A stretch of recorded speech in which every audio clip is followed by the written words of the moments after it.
So we also, then we looked at a 3-4 and a 4-3, and we have the same drawings for, but we have two different options. This one makes use of the area of the tennis courts access from Jerry Road,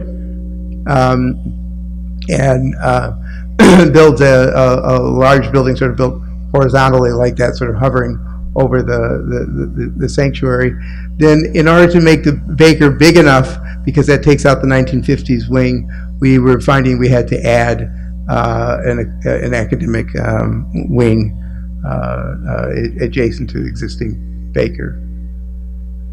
And then we looked at also, can we just take all that away from down here and curve it around the ball field up here, staying as much out of the wetland buffer as we can, so you get this sort of arc of a building. Again, this long drop-off area is still intruding into the wetland area. And I would say we looked at Baker 4 and how you could simply renovate the Baker and have it work as a 4-section school. And this has the same problem as the Pierce, where you really aren't gaining classroom capacity by doing that. And we looked at a Baker 5 option. This Baker 5 option makes use of the tennis courts again, with this access from down below, rising up and bridging across to the existing school, leaves the full 1950s wing in place, as well as the original wing. And then we have an option where if we can't build downhill from there on the tennis courts, that we replace a portion of the 1950s wing with this classroom expansion located here that still leaves the play field intact. And that leaves us with the Baker options that we think are maybe worth further pursuing. As I said, the Baker 4 reduces the capacity, it doesn't increase capacity, so we don't recommend that. Baker's, both the 3-4 and 4-3 options again result in a very large percentage increase in the number of students on the site, and we preserve as much playfield as we can, but we don't increase the playfield that's available in that site. And then looking at Baker 3-3 and the Baker K5, 6, 7, 8, we think it also, both of those have possibilities for the future, and so could be looked at more thoroughly. Oops. So summarizing, this leaves this is a list of the options that we thought were worthy of further investigation. This is a summary slide that identifies those options, identifies the numbers of classrooms that each one adds to the Brookline system. The goal, as I understand from your enrollment data, is getting to about 32. And these are the costs that I sort of quickly went over, but you can see them located there. And that is my presentation. There's other sheets that are on the website that you can look at. They have a little bit more detail on the costs. But I won't present those. They're there for people. Can you just go back one slide? The forward one. Oh, okay. I just want to highlight the bottom row, which is a ninth school on one site. 88 million plus parking. Yeah, we were looking at if we did a standalone school. These, of course, are generic numbers, not site-specific. We don't have a site for that, yes. And I will say also that if you add up numbers, you might find that the numbers don't add up and you go, what's going on here? That's because these numbers are in today's dollars here, And then we did an escalation to the midpoint of construction, assuming that this comes online for September of 2021. So that there's always an escalation factor put in here. And in simplifying this chart, we cut that data out of there. But that's why you'll find that numbers don't seem to. The left, you mean you mean read the last line? Is that, I'm sorry. Okay. Let me. Oh, I had Ninth school, new 4-section school, 36 classrooms, $88 million for construction, an assumption of $7 million for parking, and then that escalates up to $106 million compared to some of the other options. And this information is in the handout, although it may be small in the handout, particularly in the dim light that we're in right now. And it's also on online. the website. Mm-hmm. It's the ninth school project site. It's on the town website. You can get to it. Okay, if we can turn the lights on. And I know many of you have signed up, so I'm going to go in the order that you've signed up. If you haven't signed up and you wish to speak, once we're done with the folks who've signed up, then I'll open it up to anyone else who wishes to speak. I said 4 minutes each to give everyone an opportunity to speak. I have 18 names here, so 4 minutes times 18, you can do the math. One thing I say at every one of these every public hearing that I conduct is it's perfectly okay if somebody else has made your point to say that I agree with so and so, and then make another point, and we'd have less repetition and be more efficient. So first up is Peter Vicus. I'll pass by. I think it was a great presentation that gave us a lot of. No, please come. You have to come up to the mic. We're being televised. Sorry, I don't actually have a question, but I wanted to compliment the architect on giving us a great presentation overall on looking at the whole area rather than a specific street. So thank you very much indeed. Okay, thank you. Andrew Shallett.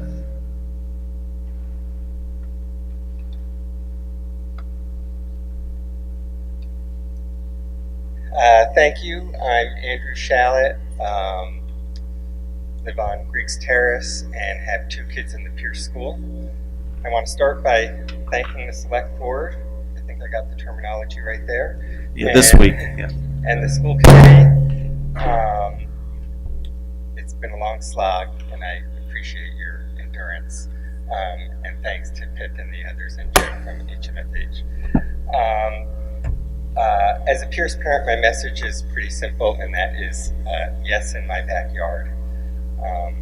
I think the Pierce community as a whole would welcome work on our school and at our site. It's got to be the right work, but I think we'd welcome it. And the reason that we'd welcome it is that Pierce is currently, in multiple dimensions, a substandard school. It was an experimental design made by people who were hungover from the 1960s. It was an interesting idea. The experiment failed, and now it's been down, in addition to all the basic design problems. When I saw Pip Thursday, I had the thought that if I had $1 for every time you said this building is really hard to renovate, we could have taken all those dollars and just funded the whole project with that, because it's just a block of concrete. It's very hard to fix it. Pierce would, I think, again, the community, I think, would welcome the work if it's the right project. Of the projects that Pip outlined, I think there are some that don't make sense. The Pierce 5 comes out at a cost of $20 million per additional classroom. I don't think that makes sense. The K5, 6, 7, 8 is only affordable if you don't renovate the existing building, or if you minimize the renovations on the existing building. That's not going to be acceptable to the community to build a shiny new school next to, won't use what language comes to mind. The silver lining of this is that the current building uses the current site very inefficiently. There's a large amphitheater area that's never used. There's this weird terrace thing built on top of a garage entrance that's never used. And again, as HMFH showed, if you use that same site, which the town owns, and which is not green space, and which is not wetlands, and which no one is going to sue us if we use, we can build much more school capacity there. And that is what the Pierce 3+3 proposal does. Would need to be more work done on that. We need to address the outdoor space, whether that's through an acquisition or through rooftop playgrounds or something. There's a lot more design work that would be there, but I think, to me, as a Pierce parent, that's a design that I could get behind. The new school from scratch is clearly cheaper if we can get a site that works. If that is done, I would just encourage the school committee and the select board to remember the equity issues and to do something for Pierce, because having 350 people in essentially one room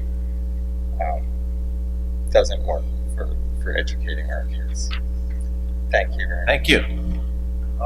John Bassett, and then after John is Janie Gilman.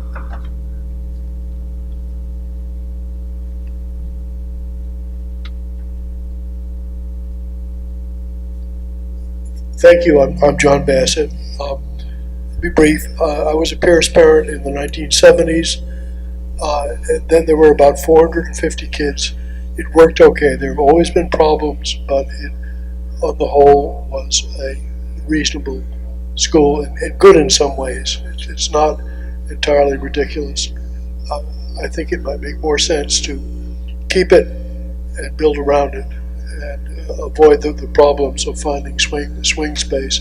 But it was designed for, as I remember, about 450, and at that level it worked okay. Thank you. Thank you. Jane Gilman, and Aaron Williams is up after Jane. Thank you, Chairman. Can you hear me? I was having trouble hearing. Okay, thank you. Speak up? Okay. Thank you for the presentation, and thank you for the imaginative options that you laid out before us. I had several questions. One was just to start, Neil, I don't know if this could be back and forth or not. You mentioned $88 million for one school solution. Does that include acquiring the site? No, it does not. Thank you. The other thing I wanted to ask about was the evaluation criteria that you were given, or that you may have discussed with as part of your charge. I wonder if it included the complete streets paradigm, the smart growth thinking, and the environmental impacts of any building that you would undertake. In the aggregate, these models assure good access by public transportation, walking and biking, and perhaps a healthier way and a less reliance on automobiles. So I would like to just bring that to your attention. And then you mentioned several times the built environment. Brookline is increasingly dense. We have much more development coming in now than the town that you're thinking about schools for. And I wondered if you had thought about building higher and not wider for a lesser, smaller footprint. The model is, people have heard me say this before, that if New York had expanded every time they needed to house a school or for dwellings and retail, there would be no Central Park. So I would challenge any thinking that there is an ideal limit on the height of a building as it impacts negatively on program. Many of my friends' kids in New York go to school in 20-story buildings and higher. They seem to be in very competitive scholastic, environments. So I just put that out there. And lastly, I was looking at the Pierce play area, which I believe now is, I'd call it downgraded, maybe a little degraded, and ask if anyone on school committee or the board, the select board, has seen the play area, the garden area on the top of the Marriott building in Kendall Square. It's bigger than a football field. It is turf, mature trees, and park land with paths, and it's some 5 or 6 stories higher than grade, so it makes it a very dramatic and beautiful natural landscape higher up. I would think kids would love to be in such a place, and there are many models online you can look at also. So I think that's what I would like to tell you. Thank you, Neil. Thank you very much. Thank you. Mr. Williams, and after Mr. Williams is David Clark. Hi, sorry. Quick question. First question was, when we're considering green space, and I'm wondering, Neil, if you know, or if David, you might know, when we consider green space of Pierce, are we considering the new Beat building, which is right across the street, and their utilization of the green space, as well as the daycares in the area, which all utilize that space as well?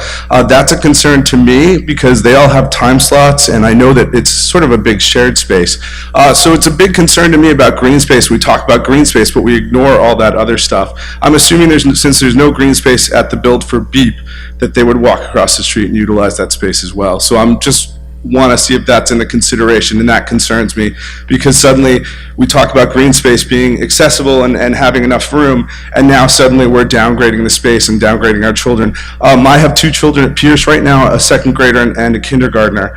I think the options at Pierce are too large. I think we're being sold a 1,300 kid school. No matter how you sell it, 3-3, 3-4-5, it's still a 1,300 kid school. It's the biggest school in the area. We talk about 3-3, we're still sharing resources. It's still basically one school. And all that space with the green space, with Beat, with daycares, utilizing that space is a problem. Also, just the sheer size of school. I don't want my kids, I moved to Brookline because the education, because of the schools. I think a lot of people move here because of the education in the schools. And I didn't sign up and move to Brookline Village to have my kid in a 1,300 kid school, while there are other 3-section schools out there. I just think it's unequal in some ways. Yes, I agree that Pierce needs to be renovated. I think, yes, I know it's a big issue, but I think, using people are using the fear of a failed override, and people are using, just different methods to sell us sort of something that I think is subpar, and it really disappoints me. One of the big considerations that I think that I'm having issues with, and that I wonder why it wasn't included in this, is we need another school, and we need to add another school. We have a school on Route 9. The old Lincoln School is a school. It's being used as swing space. Why wasn't this even considered? I mean, it's turnkey almost. So I'm just confused why that wasn't considered, and I think why wouldn't that be a viable option? That's pretty much all I have. Let me see. And I think also the other thing that I consider that I'm looking at with this, we talk about costs and we show all the costs up there, and Pierce is only half of the solution. We're only really sort of talking about Pierce as being half the solution, yet we show the same total up there and we compare it as a total against a new school in South Brookline, which is a full solution. So I mean, really we should consider those numbers, and when everybody looks at those numbers, you should consider that 100 and whatever million that was, that's a full solution. This is a half solution, and I think that should be considered. Thank you. Thank you. David Clark, and after Mr. Clark is Laura Baines Walsh. Hi, good evening. Thank you for all the energy and effort you put into this, and also especially thanks to all the parents and residents who've come out on a Monday night. I know how difficult this is and how long this process is. I would echo the comments of the gentleman from Pierce. I'm a Baker parent, born and raised here in Brookline, and went to Baker, went to the high school, had a great experience. And one of the reasons for that is because of the use of resources that we have. And with the plans that are out there for Baker, there's going to be a huge tax on the space, the shared space that's there, whether it's driving up in the morning. I'm also, I coach soccer this fall, and we couldn't find space. We were moved far away from the school. We could never be at the school. And if you build an additional school on top of that, I can't imagine what's going to happen to use of green space. It's going to be parsed out. Right now we have days when at Baker, some of our kids eat lunch at 10:30 because there's only one cafeteria.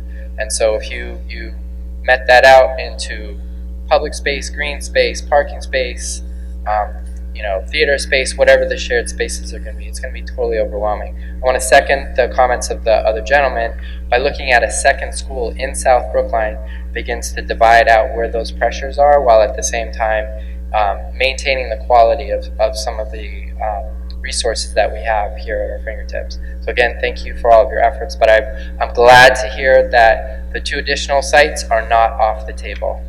Thank you. Thank you. Laura Baines Walsh, and after Ms. Baines Walsh, Jeff Young.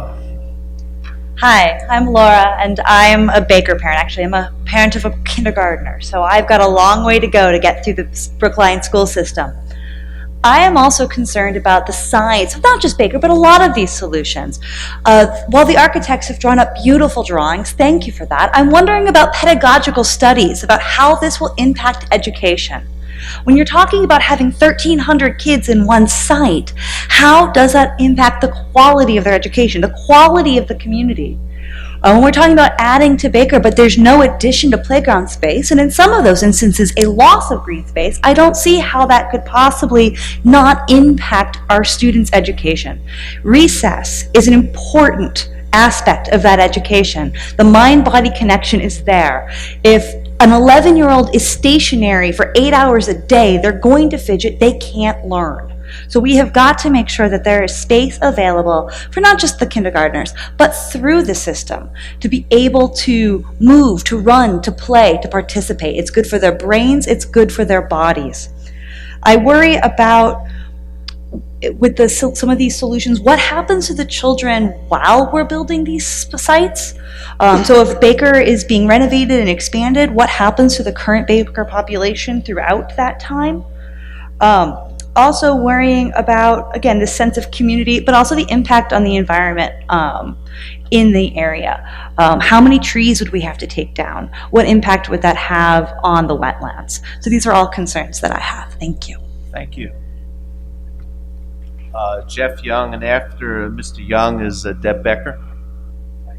Well, thanks. I was a graduate of the Baker School and Brookline High School, and I now have 3 kids in Heath. I think that people have... Speak into the mic. Sorry.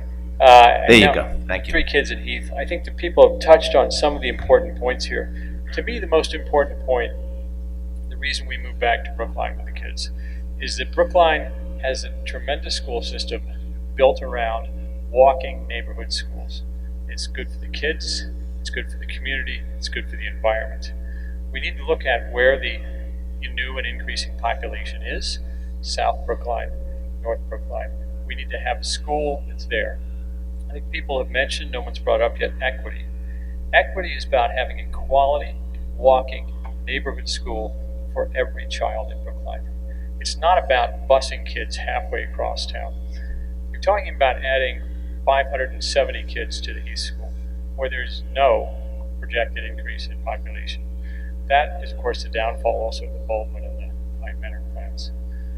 We need to look at costs, carbon costs, environmental costs, quality of life costs, neighborhood costs, quality of education costs, that will go on for 50 years. Once you build this, if you build it where there's no population, you will be busing 500 kids a day halfway across town for 50 years. Those costs are real. I think open space is very important. I think there's a question here of finances also. When you see a 9-classroom gain for $75 million, and then you see $100 million for a 36-classroom gain on a new site, that's crazy money. I mean, what we have here is a lack of effective leadership. We have eminent domain. This is for public purposes of public good. The town needs to acquire land for all these legitimate, critical open space purposes that support the quality of life of all of our residents, the quality of education of our kids, our environment, you name it. The place to take this is where the population is, and the way to do it, if we don't already own the land, is to acquire that land. Is eminent domain evil? No. It's to be used for legitimate public purposes like this.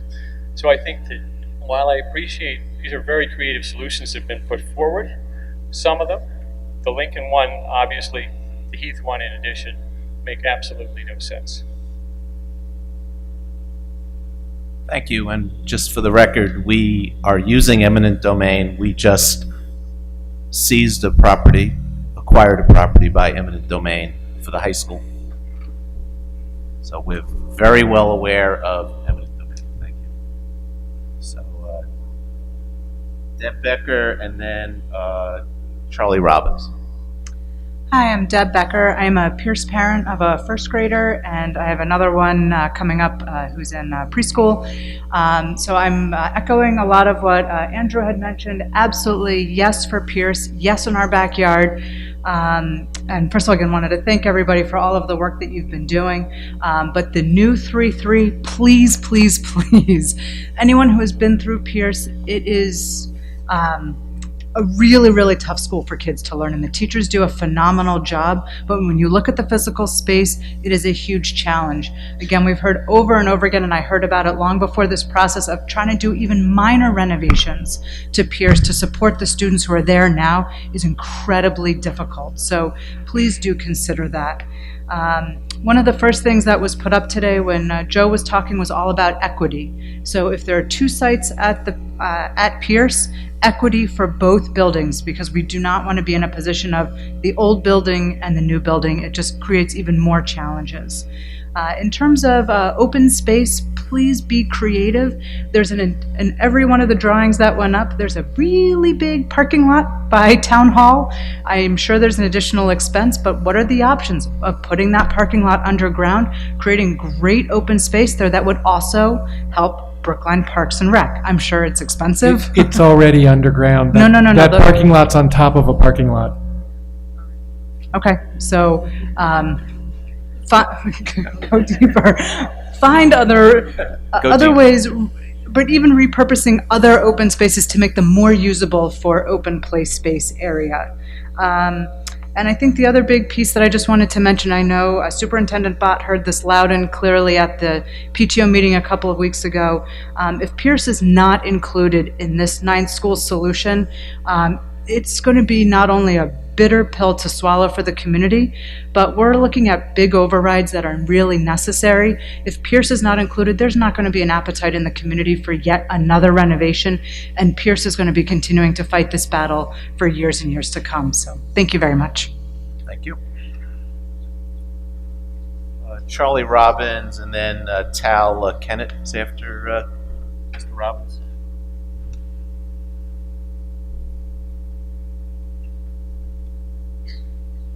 Thanks very much, Neil, and I really appreciated the work that Joe, Pip, and the team has done to look at this speaking to the mic. To look at it very transparently and take a really close look at things. I particularly have appreciated the listening sessions. I've gone to a number of them. A lot of you, I'm sure, have also been there. And what I've heard there is a recognition that we do need to do something about the schools that were built back in the 1930s or 1950s or 1970s. And it's just a question really of when we do it. And that's why I'm so attracted to a multi-school solution. But my question is, if I look at things in a very well thought out way, I would say we have a whole bunch of puzzle pieces here. We're trying to basically build something, and we have a lot of pieces. So I'm trying to better understand, and I think a lot of people here are, what's the time frames for doing the kind of work that you're proposing? In other words, you need to get to 32 classrooms. I believe it's North Brookline issues and South Brookline issues have to be addressed over time. Can you guys help me out? Maybe this is a question for you, Joe. Help me out with the time frames. How does that all come together? As far as picking a school, and then, for example, the Driscoll was fascinating to me, but is that part of an overall plan? And how do you see the time frames for actually construction? Have you thought about that? I realize it's work in progress. Obviously, we have to think about that. Our working hypothesis has been trying to get classrooms online by 2021. It's becoming shakier and shakier with every day that goes by. And where will those classrooms be online in 2021 or early 2022? That's what we're trying to figure out. You're trying to figure that out. So in Right. other words, you're looking at potentially... That's why we're here. Oh, I understand that, of course, Neil. But you're looking at this from the point of view of, let's say, where are the needs that come first? And you're trying to figure that out. So given it is a puzzle and you're trying to put the pieces together, you're looking at a potential thing. What I was attracted to is where you could basically space this plan out. Because you still have to deal with things like, how are you going to pay for this? And I was trying to better understand when I saw the MSBA comment on the presentation. Can you apply for MSBA funding for each of these kind of projects? It's a question for one of you experts here. The answer is yes. That sets the timeline back. So that's a piece of the puzzle. What does that mean exactly? You can't get MSBA to be a partner, a financial partner on a project. They won't come on board midstream. You have to basically apply, and then you wait, and then you wait until they invite you into the relationship, and then you begin feasibility. And so the current window for applying is closes in early April, and then you wait until mid to late December or early January of 2019 before you can really do much of anything. And I think that for the last many years, for major projects, the MSBA invites about 1 in 10 applicant communities into eligibility and into a relationship on a major project. So it's not an easy choice to make, given the urgency for building classrooms. Of course, but if you're building classrooms and you're able to stagger them and put a plan together, in theory, over time, you can apply for different points for the MSBA funding. Let's say you started with school A, and then you decided you want to bring some. I assume you can do that. Yes. Yes, you can, but given the timeline of these projects, that may not be practical. So we just have to, that's something we'd have to work through. Okay, I appreciate that. I just wanted to add a comment that, you can apply for MSBA funding. That doesn't mean you'll get it. And for instance, we applied on the high school a couple of years ago, and we didn't get it. And then we had to decide, well, we can't wait a whole other round because we need the high school to come online in 2021, and we'd better get going on building it. So that's a problem also. And, this is, just because we apply doesn't mean we'll get it. I think and we that need to can significantly give someone else a turn. Okay, my last point, I have a second to just make the slide you put up, the last slide in this presentation is the one that I thought was a little bit of a red herring. And I'm going to call it like I saw it. You put a number down of $88 million to build the school. And then people have to ask, well, what does that include? So you have to do apples and oranges and apples and pears. You have to explain to people what's included here. It's not $88 million. It might be $150 million. You don't know what it is. Right. So to be fair. You're absolutely right. Okay, guys. Thank you very much. And great job. Thank you. Tal Kennett, and after Ms. Kennett is you, Joseph. Tal Kennett, Lowell Road, Pierce mom, kid in a hallway classroom. So first, a general point. I think you will not find a consensus in the Pierce community about which of the Pierce solutions is best, but you will find a consensus in the Pierce community that they want to be part of the solution. Absolutely, no doubt about it. Everybody wants to be part of that solution. So in terms of what that solution might be that will get people on board, first of all, it's been said before, I'll say it again, it's really important, adequate outdoor space. I don't know what that number is, but think about kids crossing bridges, think about the kindergartners, think about how it all integrates. If there's 6 sections on there, there needs to be adequate indoor space. I personally wouldn't have a problem with buying 62 Harvard Street, raising it and making it into a playground, but one can dream, right? Second, again, reiterating a point that was said before, unrenovated old piers with anything renovated next to it, middle school, different school, not going to fly with the community. You renovate everything to standards, or we're just not part of the solution, basically. Next thing, for the 2-school solution, the new Pierce 3-3, which I actually really like, I'm worrying about 2 schools on the same site, not because of size, but because of potential competitions and issues. Who's got the better principal? Who's got this? Who's got the better teachers?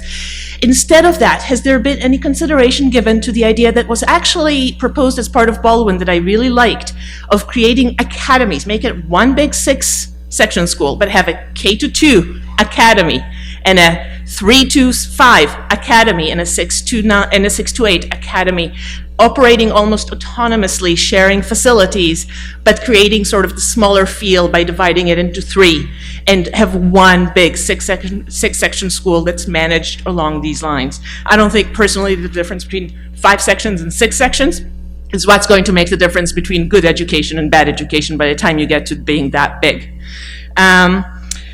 I think that in terms of a couple of things about the presentation that make it hard to make a final decision, there's the swing space data is confusing. How long will a swing space be needed for new 3-3 versus, I don't know, K5 and 6-7-8 renovated? How long will just the K5 fully renovated need swing space for? So that information is not there. I don't know if it's known, but it would be really helpful. And in terms of losing and adding classrooms, again, it is really confusing. We're losing a classroom, we're adding 8 classrooms relative to what? Relative to what we have now for Pierce with all the rented classrooms and the hallway classrooms and the closet classrooms and the locker classrooms, or relative to the normal number of classrooms that we have that are not taking up a closet or a hallway or a science room. So it's hard for me to read what the classroom numbers mean on the presentation, and I think that's important too. And a point, again, that was already made, I'll make it one more time, the $88 million Pierce will need to be renovated sometime in the next 10 to 15 years. If you have a long-term budget plan, if Pierce is not renovated now, the cost will need to be added with escalation to that. So it's really the cost of renovating all of these schools plus the 9th school that's going to end up hitting. And last point I'm going to make, somebody raised the question of a bigger school and lower quality education. There have actually been studies done about this. I think Andrew Bott has also addressed this in some previous round. And to the extent, so first of all, it's mixed. There's absolutely no consensus that the larger school is worse from an educational perspective. In fact, there's some indication that it's better, because usually with a larger school come more options. And to the extent that I found any studies, or Dan DeBoer here helped me find studies, that have found any kind of difference, it was on the order of 0.015 standard deviations in test scores, very close to statistical significance. So the size doesn't scare me. I don't think that the size of a 6-section school will necessarily hurt educational goals if done right. And I think one way to address it would be those little academies, sort of 3 grades at a time. That's it. Let me just ask either Pip or Joe the question, the additional classrooms, are you counting the closets that have been converted to classrooms and learning in hallways and stuff like that? So what we're doing is we're comparing the classrooms that are in we're looking at capacity. And so we're looking at all of the classrooms that are in the existing schools and comparing them to how many we gain or lose with the new facility, which means that with one exception, so the leased space we were not including.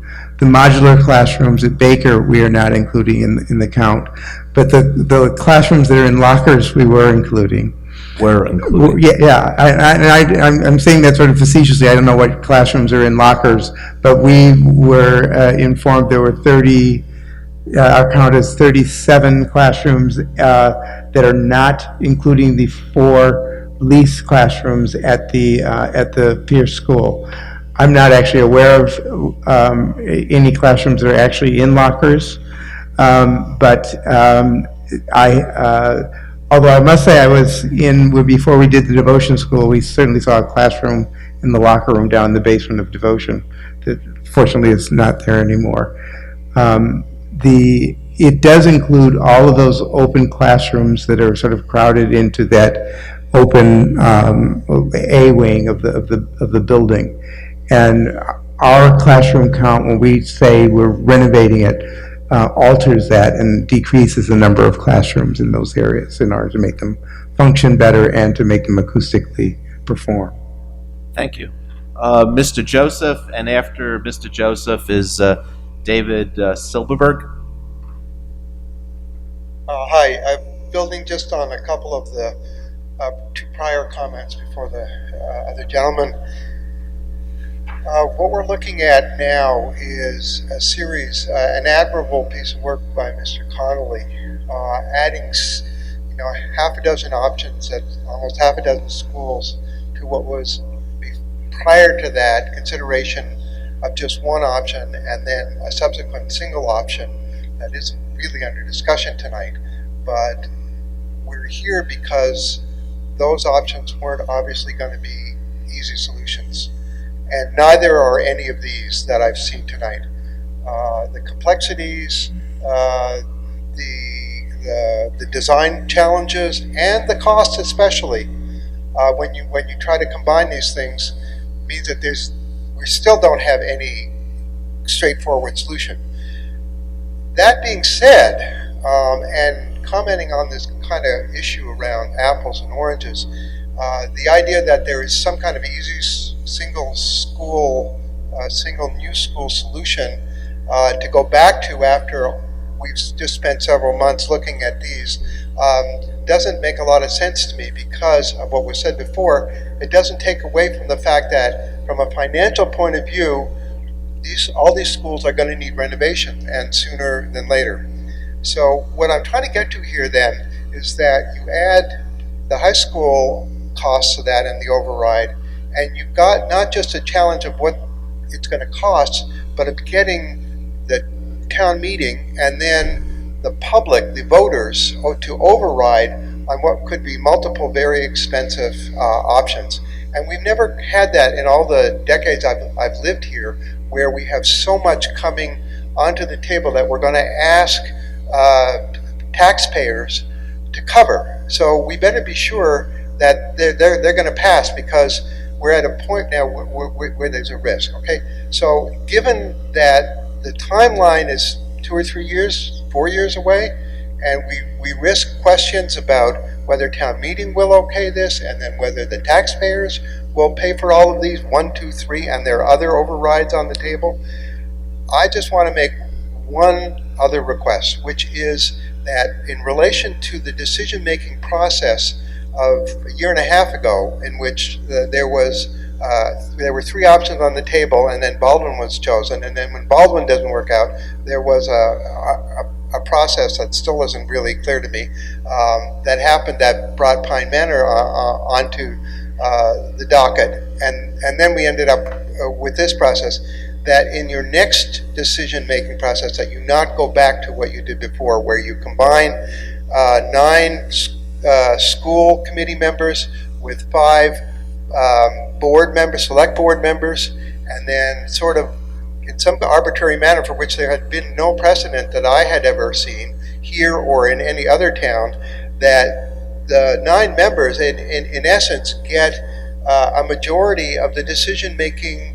Okay, you may see that as wrong because it was a 3-step process, but that's an advisory committee, the school board, and the select board has a fiduciary responsibility that's going to have to cover the high school, all these renovations, a new 9th school, overrides for other town meeting costs, and I think that's where the decision-making has to rest, taking into consideration the advisement of the school committee, of course, but not setting up an identical process where it's some kind of a convoluted them and us and then let's come together happens. I just don't think that was a fair or appropriate process to undertake.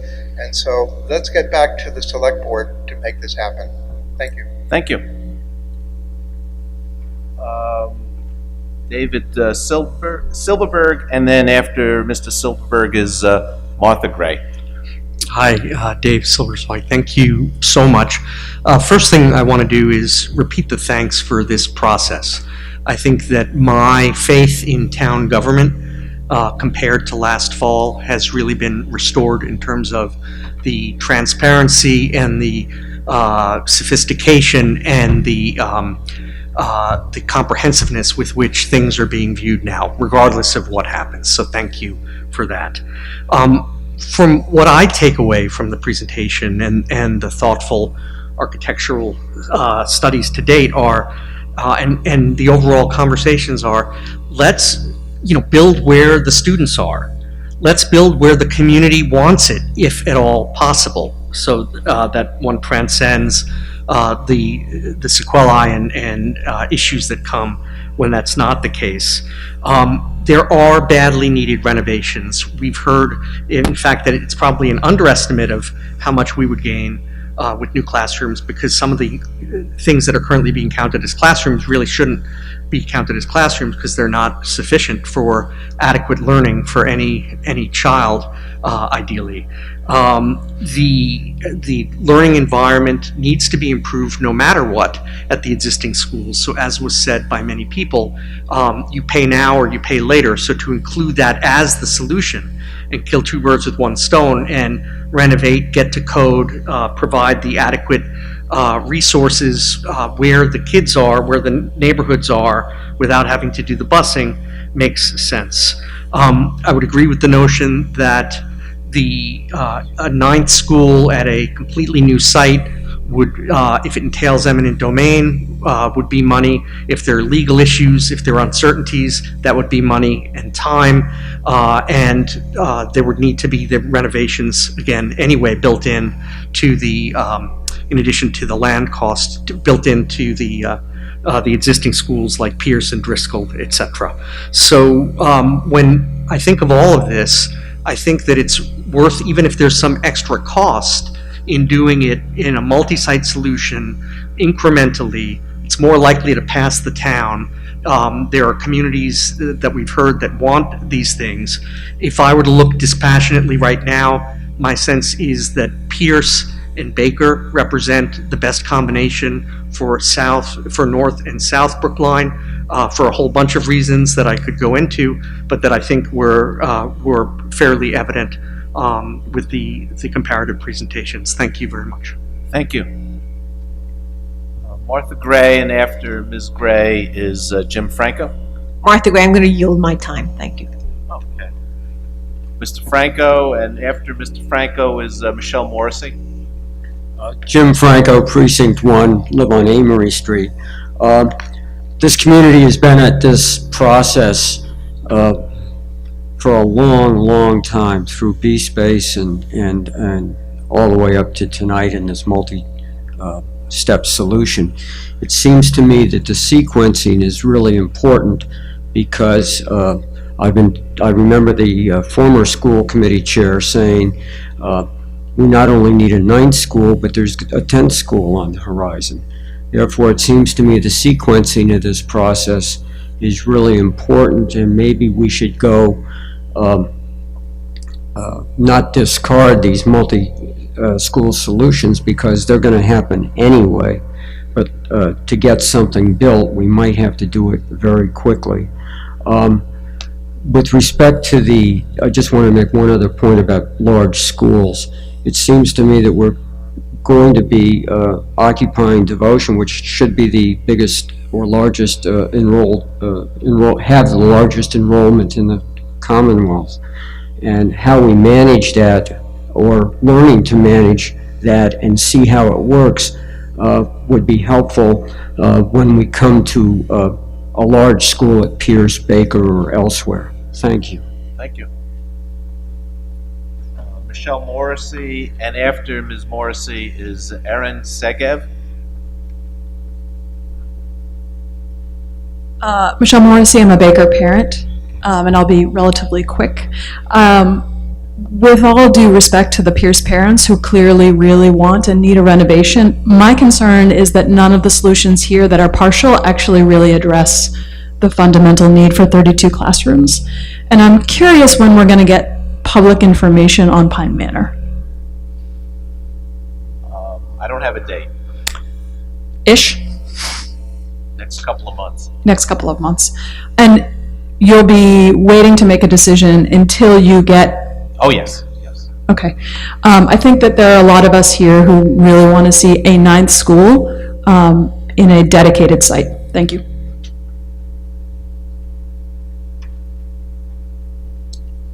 After Erin Segev is Adrian Bowman. Thank you. I'm a new Pierce parent, kindergarten, and another one coming in a couple of years into kindergarten. I'd like to echo some of the 9th school talk here. I think partly we want to look at where the population is and where the density has been increasing, but also a 9th school is going to attract, that's where families with children are going to be attracted to locate, whereas something that is experimental, large school, such as what's been done with Devotion now, and potentially something that we, even larger than that in the Pierce or Baker schools, we don't know how that's going to work out, and it may actually degrade the desirability of those parts of Brookline. I want to stress, there's a lot of talk about open space. The talk about classrooms seems to be more numerical, square footage, or how many 21 kids per classroom. Do we have some numbers on open space? How much square footage per child as a guide? Because we are talking about potentially almost doubling, for example, at Pierce or Baker without increasing the open space. Are we still within reasonable numbers? And what implications that has on spacing out recess and lunches, beginning at 10 in the morning and whatnot. So I think that's crucial. I think a 9th school, from a perspective of walkability, provides more proximity to schools. By definition, you have more points at which the schools are, so more it lowers the average distance to the schools from surrounding areas. So if it's placed properly, it can actually keep the walkability and reduce busing in the long run. I think we need to keep busing, as a gentleman earlier said, the cost of busing, the cost of transportation across town, going decades into the future is part of the equation.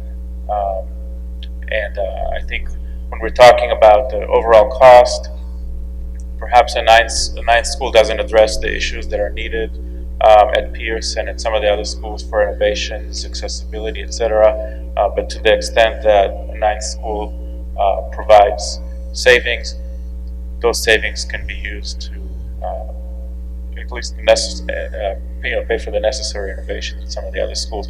I also don't see how the town could handle multiple projects like that concurrently, and if we want to have the equivalent of 30 plus classrooms, almost overnight within 2 to 3 years, from what it sounds like the hope was, the only way to do that is a new school, and perhaps the town could handle a new school and one additional school renovation at the same time, and that way you could begin the process of bringing in the 32, 36 plus classrooms and begin with Pierce or Baker or one of the other schools that needs more minor renovations and minor expansion. Thank you. Thank you. Adrian Bowman, and after Ms. Bowman is John Doggett. Hi, my name is Adrienne Bowman. I'm a Baker parent. I just want to start out by saying, PIP and HMFH in general, I'm really impressed. I feel like you did a very in-depth job coming up with lots of different options, particularly the Baker options. As a Baker parent, they look in some regard feasible, save all the environmental issues that come along with Baker. But my concern about doing a Baker, Pierce, or any sort of dual site solution is, first of all, the cost, that it just, looking at those numbers, it's significantly more expensive. And I think that if we're being smart, we need to think about that and what we're asking the town to cover. But also, in addition to that, if we did a dual site solution, and full disclosure, I'm only thinking of South Brookline in this regard, I think it's actually really dangerous to put all of our capacity in the most southeastern corner of Brookline. And I know there's a lot of concern about the Pine Manor, Baldwin area, that there isn't a lot of walkability. But I think that in years to come, thinking that this school is going to be here for years and years and years, it's better to sort of share the wealth. That right now it may feel like there's nobody there to walk, and that, busing would be problematic. But the reality is, if you build a huge school at Baker, you're going to be busing people even further south to Baker. And I just think that coupled with the costs, while these were fascinating options, personally, I don't think any of these or any combination of these gets the job done. Thank you. Thank you. Mr. Doggett, and after Mr. Doggett is Julie Jetty. Good evening. Hello, John Doggett, Precinct 13. I too would like to add my thanks to Joe and the team from HMFH for doing a great job so far, terrific, and all those options, they're fantastic. I do have one question on the slide. I don't know if you can get the slide up, but I'll read it anyway. It's to do with the Baker cost and options matrix slide. It's got 9 options on it, which is great. But my questions concern the new construction estimates, which I find puzzling. The reason I find puzzling is, if you look at the last entry on that, it's the 5 option 2 for $69 million. We get 18 classrooms and a gymnasium, according to the previous slides.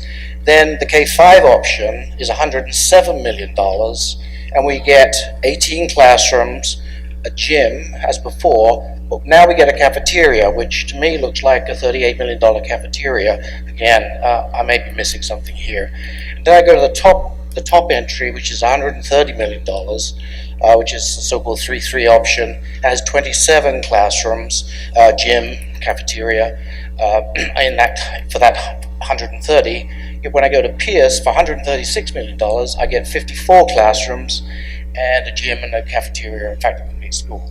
So that's my question: is what is the if I got something wrong there with these numbers? And I apologize that I wasn't following all of your comparisons, but the differences between Pierce and Baker are real at times, and they cause the options, even if it's similar combinations of classrooms and facilities.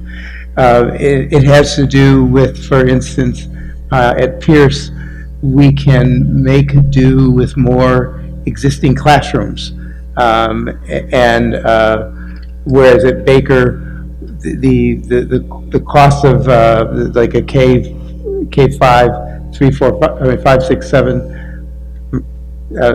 6, 7, 8, I'm sorry, school is higher because we find that there are not enough classrooms in Baker in order to make it work that way. And so you have to add an addition to do that, whereas at Pierce we didn't have to do that. But the column is specifically differentiates between renovation and new construction. And I assume, again, I'm just reading this and making some assumptions probably, and let's back away from Pierce for a second. Excuse me, is it this slide you're talking about? Yes, that is the slide. If you look at the 1, 2, 3, 4th option down, K5, 6, 7, 8, $107 million. And if you go to the detail, it tells you further up that there are 18 classrooms in a much earlier slide, 18 classrooms, cafeteria, and gymnasium for 107. John, here. Chin is the financial mastermind who's put all these together, and if you want to keep asking the questions now, that's fine, but if you want to put it all into an email, send it to Joe Connolly, he'll get it to Absolutely. Chin, and they'll sort it all out. I have no problem. It's a detailed question. It's important because we get the data right. I'm assuming it is right, but I would like to check because it seems I'm having trouble squaring it. But I certainly would take the conversation offline but public to understand the answer to it. And thank you for probing that, because we can use all the help we can get. And the last person I have signed up is Lauren Bernard. Oh, I'm sorry, I'm sorry. Julie Jetty up, and then Lauren Bernard. Sorry. I won't take it personally, Neil. That's okay. I'm Julie Jetty. I am a Precinct 16 town meeting member and the parent of 2 kids at Baker. And I wanted to talk about 2 different topics. One is my concern about a 2-school project, which is really that to get to the number of classrooms that we need at the time that we need them is going to be a massive logistical nightmare for the school department, which, as talented as we all feel Superintendent Bott is, I think that's a lot to ask, that the school department would not only have to manage 3 separate construction projects, I'm including BHS in this obviously, but the relocation of students from 3 different schools, and where would they go, and what would that cost? I don't think that's figured into any of this work here that I'm aware of. So that's a big concern for me, especially because presumably in one of these combinations, my kids would be getting displaced. So I do have a personal interest there. But I also wanted to talk about the issue of walkability that keeps coming up. And I wanted to just remind everyone, in the survey that was done last year about how students get to school, that 38% of Baker parents said that they drive their students. We know that there are about 100 kids in the Baker catchment area, in the traditional Baker catchment area, that go to other schools because they live in buffer zones, and those students are either bused or driven. So by my count, that's about 400 kids in the Baker catchment area that are being bused or driven right now. There's really no solution that this town has been able to look at that would prevent that from happening. Those kids are going to continue to be bused. Whether my kids go to Baker, or whether my kids go to a new school at Pine Manor, or whether they get redistricted to Heath because of some other organization of what's expanded, they're going to have to be driven. So I think that's something to keep in mind. I think the town really needs to think about how we transport our kids to school. It's very nice to say we love to walk to school and that that's what characterizes a Brookline public school education. But for many of us, it is not what characterizes a Brookline public school education. 20 families in my part of the neighborhood actually have kind of signed up and asked the town to provide us a bus so that we don't have to drive our kids to Baker every single morning. So I hope you'll keep that in mind. And there was a meeting, there was a listening session that David Pollack was at, and that Dr. Connolly was at Baker, where there were about 100 Baker parents there. And there was a lot of enthusiasm in that room for a 9th school solution that would meet these capacity needs in one location at Pine Manor. So we really hope to be hearing more about Pine Manor soon. Thanks. Okay. Lauren Bernard? So my first question is a little bit embarrassing, but I lost my glasses. Does anyone have a pair of reading glasses I can wear? You can use mine. Oh, really? Like,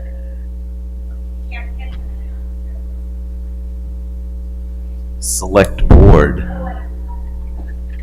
oh, well, these aren't the right ones. No. Okay. So the first thing I'd like to, so Lauren Bernard and Into the mic. Speak into the mic. Thank you. Thanks. Lauren Bernard, Town Meeting Member, Precinct 8, and I was, as many of you know, a co-petitioner of the warrant article that has brought us all here, for better or for worse. One of the things I'd like to say, I'd like to speak to the person who talked about her concern for a good education in a large school is that the quality of education, if you're worried about your kids not getting outside and running around, that has very little to do with the building and it has a lot more to do with the curriculum. So that's probably a different issue for a different meeting. Secondly, the size of classes, I can't wear these, the size of classes is more important, and many studies have shown this in the size of a school. If we right-size schools, even if they're big, there are going to be fewer kids per class, and you speak to any teacher who will tell you that hands down, fewer kids in a classroom is what it makes a good education. Thirdly, I feel that talking about all of these solutions, which I think a magnificent presentation has been done, in isolation of the high school project is frankly irresponsible. The high school project was sold to town meeting as a 9-school academy for $140 million. Today, it is some kind of STEM academy for $206 million. So I'm thinking, in terms of school renovations, we need to understand as a town, as town meeting members, those of us who are here, as voters of this town, what needs to be prioritized, what money comes out of what bucket and goes to what. So I think to have this conversation in isolation of the high school is, as I said, frankly irresponsible. And I'd like to say also that the figure shown, the one that I can barely see, I think it nets out to 108 million, is misleading because A, we don't know what site it is, and if we have to, bulldoze our way through 1 million trees and build on ledge and deal with wetlands, that adds to the cost very significantly. If there are legal issues, if there's a land swap involved, that's all very costly and very time consuming. And I, as a person who went to all of the listening sessions, I have to say that every listening session seemed to have overwhelming support for a 2-site or multi-site solution, except the Baker listening session. And not to say that that doesn't matter, but I just feel that when we hear that many of us in this room, it's all coming from one group. And I can't imagine that a room of people from one area of Baker or a couple of areas of Baker represent the whole Baker community. And I am asking the Baker PTO people who are here or whoever it is, get all of your population. Talk to the Hancock Village people. How do they feel about an addition to Baker, about renovating Baker? If we're going to talk about it, we have to talk about entire school communities. I have been, as you know, an opponent to a one-site solution, a part of town in which no kids live. I remain that way. If we could find a site that didn't involve massive busing and redistricting for everybody, that would be great. But I really believe that some of these numbers are first attempts. They don't have cost engineering built into them. They don't have a lot of sharpening of pencils and bidding out certain parts of the project yet. These are rough numbers and probably max so that we don't get unpleasant surprises. But in working together to find a way to build capacity where the capacity is most needed, I believe, and I honestly believe that voters would rather do that than pay for something that, isn't going to really serve population where it's needed. Thank you. Thank you. Lauren was the last person. You have my glasses. I can't see without them. Lauren is the last person who has signed up. If there's anyone else who wishes to speak, come on up. Mr. Spritz. Mr. Wyszynski, I brought my glasses. So, I think that just about everybody... Why don't you just introduce yourself? I'm Nathan Spritz. I am a Baker school parent. And I think just about everybody did this already, but I just want to take a second to thank Pip, the rest of HMFH, the school committee, the select board for all the hard work in getting these numbers together. It is terrific. Numbers help to sort of concentrate the mind. And I think that it's really helped us, has helped me, I'll just say me, to focus on what's important and what we can do. I'd also like to thank you, Susan, the rest of everybody, for all the hard work you did in helping to get the high school ready to go for a renovation, which is going to start soon, hopefully. So thank you guys all very, very much. think a lot of people have said that school capacity, I think Lauren just said that the smallest classrooms are the best, that helps the most. My conclusion, though, is a little bit opposite from Lauren's. I think that the faster we can get those classrooms together, the better. I think that these multiple site solutions, I think this helps concentrate the mind, makes it a little bit hard to see how all of this could be done and get to 32 classrooms in a hurry. I think that the way the metrics are set up are great. Be nice maybe to also see some metrics for some things that other people have mentioned, like how much space is available left at each school for play space. Maybe that will help also concentrate the mind on some other aspects of the conversation. I know Baker doesn't have a lot of space, but maybe some of the other places don't either. But I think that we're on the right track, and I really want to thank everybody. I think the Rolling Stones probably said it best. Not all of us are going to get what we want, but if we try sometimes, we just might find we'll get what we need. Thank you. I'm sorry. Very I know I could not quickly. hear before, but I want to propose a really radical new idea that came to mind as the Baker people were talking. A small two-section school in the Baldwin site owned by the town, and an expansion of piers to 5 or 6 sections. That's it. Thank you. We are actually looking at the small Baldwin site to see if we can fit in there. So just, HMFH has done a lot of work in a very, very short, concentrated period of time. The numbers you see up there are very rough, initial estimates, though I will say that in my experience with these things, which I guess isn't very, it's not my field, but it's rare to see numbers come down. So I kind of take it that way. The next steps, there are some obvious options here that really, I think, and I suspect others up in the front of the room think, is not worth investigating further. So the first thing we're going to be doing is starting the winnowing process. Let's not waste resources on stuff that's just not at all practical. We're going to take those off the table this week and next week between our two boards.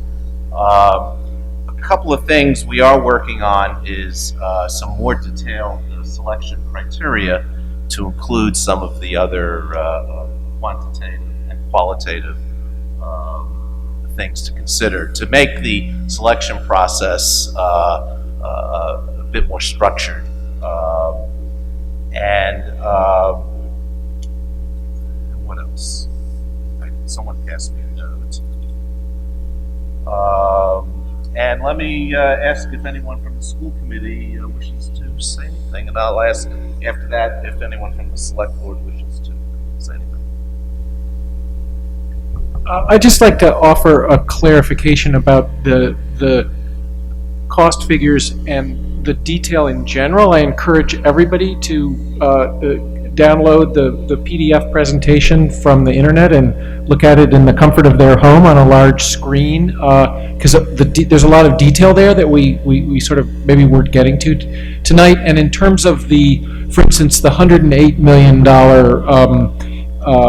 escalated cost for an independent 36 classroom school that doesn't include site acquisition, as you look in detail through all the slides, you will also realize that a number of the peer school options also do not include site acquisition. Obviously, wherever we would do a night school, we don't own a site, but there's also notations in the presentation about where the architects believe there's just a diamond marker to indicate swing space cost, because if you can build next to an existing school, you don't have to vacate the kids, so that's assumed to be minimal swing space cost versus if you're renovating or tearing down or something. So there are notations for those, holding places for those costs. They aren't quantified. And I think the chairs of the high school building committee would also like to clarify a little bit about that project, which we're all very excited about. Ms. Didcot.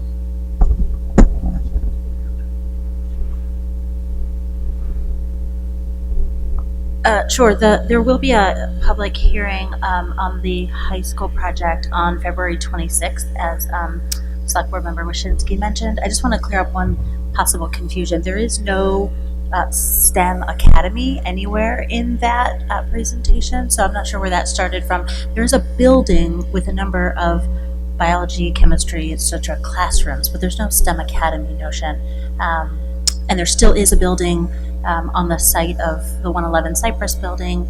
It comes over the tracks. It is still going to be a primarily 9th grade building. It's not being called an academy for a variety of reasons, which you're more than welcome to come hear about from the educators, but it is still a primarily 9th grade building. So anyway, I just wanted to clear up those two things. And then on the cost thing, it still is tracking on the same costs that were provided to town meeting. There were a number of asterisks on that. There were things that weren't included. Those have now been included. But at any rate, those are now included, like site acquisition and MBTA allowances. And anyway, there are a number of other pieces that are now in there, which is what gets it to the 206. But all those numbers are in the presentation. You can see them online. And please come visit us the Monday after vacation. It's going to come really quickly because school vacation is in between. Anyway, I just wanted to clear that up, lest rumors start or misinformation gets out. I have a very important question on that. Will the magnificent model be at the public hearing? Yes. So somebody did come and take photographs. There were probably 50 people in the room, and some people did take photographs of the model. It's like 6 feet by 6 feet. It's this giant thing, and I think they are bringing it back on February 26th for people to take a look at. Oh, is it really? Oh, it's going to be in the high school atrium on Thursday. That's exciting. The superintendent says it's gorgeous. Just please go take a look at it and give your feedback and your thoughts. Anyone here? Okay, I think that concludes our hearing tonight. Thank you all to all those who came and spoke, especially.